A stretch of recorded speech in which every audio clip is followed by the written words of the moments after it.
கன்னி, உத்திரம், ஹஸ்தம், சித்திரை இந்த 3 நட்சத்திரம் 9 பாதங்களை கொண்ட ராசி. ராசியின் அதிபதி அப்படின்னு சொல்லக்கூடியவர் புதன்.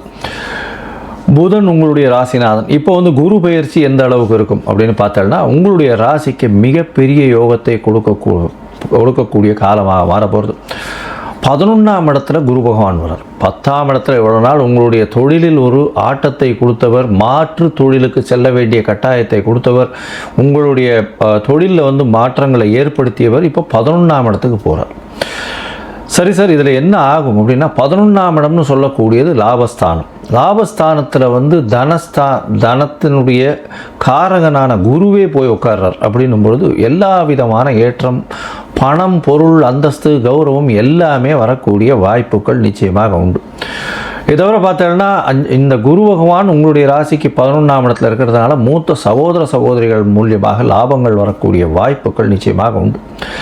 அது தவிர பார்த்தோம்னா உங்களுக்கு எந்த தொழிலிலும் மிகுந்த உங்களுக்கு தொழிலில் அதீத லாபம் கிடைக்கக்கூடிய காலகட்டமாக இது அமைய போகிறது.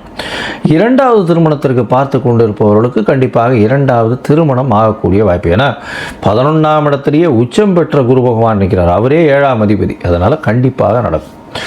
சரி, இந்த குரு பகவான் 11ஆம் இடத்துல இருந்து உங்களுடைய ராசிக்கு 3ஆம் இடத்தை பார்க்குறார், 5ஆம் இடத்தை பார்க்குறார், 7ஆம் இடத்தை பார்க்குறார். 3ஆம் இடம்னு சொல்லக்கூடியது தைரிய வீரிய ஸ்தானம்னு சொல்லக்கூடியது, இளைய சகோதரம்னு சொல்லக்கூடியது. இது எல்லாமே நல்ல ஒரு ஏற்றம் கிடைக்கக்கூடிய வாய்ப்புகள் உண்டு. ஏன்னா 3ஆம் இடம் உங்களுடைய முயற்சிகள் அனைத்தும் வெற்றி பெறக்கூடிய வாய்ப்புகள் நிச்சயமாக உண்டு. ஏன்னா 3ஆம் இடம் வலுப்பெற்று போகிறது, குரு பகவானுடைய பார்வை பெற்று போகிறதுனால அந்த இடம் சுபமாக போகிறது. அதனால் பெரிய ஏற்றம் கிடைக்கக்கூடிய வாய்ப்புகள் நிச்சயமாக உண்டு. இதை தவிர பார்த்தோம்னா 3ஆம் இடத்தை குரு பகவான் பார்க்குறார் அப்படின்ன உடனே உங்களுக்கு எழுத்து பணி அந்த மாதிரியான கன்னியாராசிக்காரர்களுக்கு அந்த எழுத்து பணி அந்த மாதிரியான விஷயங்கள் இருந்தது. ஆனால் கவிஞர்கள், கலைஞர்கள் என புதனுடைய ஆட்சி வீடு, அதுவும் மூல திரிகோண வீடுன்னு சொல்கிறதுனால இந்த மாதிரி கன்னியா ராசிக்காரர்களுக்கு இந்த கலைத்துறையில் ஒரு பெரிய ஆர்வம் இருக்கும். அந்த கலைத்துறையில் பார்த்தாலேனால் ஃப்ரண்ட் ஸ்க்ரீன் இல்லாமல் பிஹைண்ட் த ஸ்க்ரீன்னு சொல்லக்கூடிய எழுத்துத்துறை, அந்த கட்டுரை எழுதுறது, நாவல் ஆசிரியராக இருக்கிறது, அதை தவிர பாட்டு எழுதுறது, இதெல்லாம் இந்த துறையில் இருக்கிறவர்களுக்கெல்லாம் பெரிய ஏற்றம் கிடைக்கக்கூடிய வாய்ப்புகள் மிகவும் அதிகம். ஏதோ பார்த்தலையானால் உங்களுடைய ராசிக்கு, அதாவது 11ஆம் இடத்தில் இருக்கக்கூடிய குரு பகவான் உங்களுடைய ராசிக்கு 3ஆம் இடத்தை பார்க்குறார். அதை தவிர 5ஆம் இடம்னு சொல்லக்கூடிய மகரத்தை பார்க்குறார். 5ஆம் இடம்னு சொல்லக்கூடியது குழந்தை பிராப்தியை குறிக்கும். அதாவது இவ்வளோ நாளாக குழந்தை பாக்கியம் இல்லாதவர்களுக்கு நல்ல ஒரு குழந்தை கிடைக்கக்கூடிய வாய்ப்புகளை இந்த காலகட்டத்தில் நிச்சயமாக கொடுக்கும். குழந்தைகள் மூலியமாக பெருமை வரக்கூடிய காலகட்டமாகவும் இந்த காலகட்டம் அமைய போகிறது. உங்களுக்கு பதவி, புகழ், அந்தஸ்து, கௌரவம்லாம் வரக்கூடிய வாய்ப்புகள் மிகவும் அதிகமாக இந்த காலகட்டத்தில் கன்னியா ராசிக்காரர்களுக்கு அமையும். அது தவிர உங்களுடைய ராசிக்கு 7ஆம் இடத்தை குரு பகவான் பார்க்குறார்.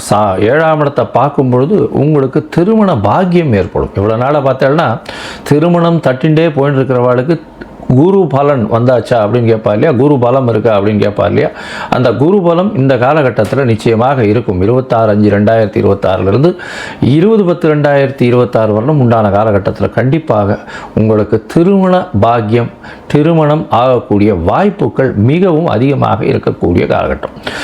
சரி, இந்த காலகட்டத்தில் மொத்தத்தில் பார்த்தீங்களேன்னா கன்னியா ராசிக்காரர்களுக்கு மிகப்பெரிய ஏற்றம் கிடைக்கக்கூடிய காலகட்டம். குருவின் மூலியமாக, அதுவும் 11ஆம் இடத்தில் குரு பகவான் போகிறதுனால அதீத லாபம் கிடைக்கக்கூடிய, எந்த தொழிலிலும் அதீத லாபம் கிடைக்கக்கூடிய வாய்ப்புகள் உண்டு. முயற்சிகள் எல்லாமே வெற்றி பெறும். மூத்த சகோதரிகளோட நல்ல ஒரு இணக்கம், அதன் மூலியமாக ஆதாயம் வரக்கூடிய வாய்ப்பு. உங்களுடைய ராசிக்கு எழுத்து பணியில் இருக்கிறவர்களுக்கு, அதை தவிர என்ஜினியரிங்கில் இருக்கிறவங்களுக்கு, அதை தவிர நுண்கிருமிகள், ஏஐ இந்த மாதிரியான விஷயங்களில் இருக்கிறவர்களுக்கெல்லாம் பெரிய ஏற்றம் கிடைக்கக்கூடிய வாய்ப்புகள் உண்டு. ஆராய்ச்சியாளர்கள், அதாவது ரிசர்ச் அந்த நேரில், அதை தவிர இந்த புக்ஸு அதெல்லாம் லைப்ரரியன் அவர்களுக்கெல்லாம் பெரிய ஏற்றம் கிடைக்கக்கூடிய வாய்ப்புகள் இந்த காலகட்டத்தில் உண்டு.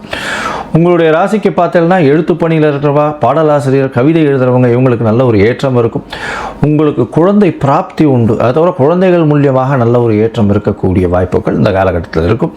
உங்களுடைய பதவி, புகழ், அந்தஸ்து, கௌரவம் எல்லாமே வெற்றிகரமாக நல்ல ஒரு ஏற்றத்தை கிடைக்கக்கூடிய வாய்ப்புகள் இந்த காலகட்டத்தில் இருக்கும். திருமணத்திற்கு பார்த்து கொண்டிருக்கக்கூடிய இளைஞர்களுக்கு கண்டிப்பாக திருமண பாக்கியம் இந்த காலகட்டத்தில் நிச்சயமாக நடக்கும். அதை தவிர பார்த்தோம்னா பார்ட்னர்ஷிப் பிஸ்னஸில் பெரிய ஏற்றம் கிடைக்கக்கூடிய வாய்ப்புகள் இந்த காலகட்டத்தில் நிச்சயமாக இருக்கும். எதிர்பாலினத்தவர் மூலியமாக நல்ல ஒரு ஏற்றம் கிடைக்கக்கூடிய வாய்ப்புகள் மிகவும் அதிகமாக இருக்கும்.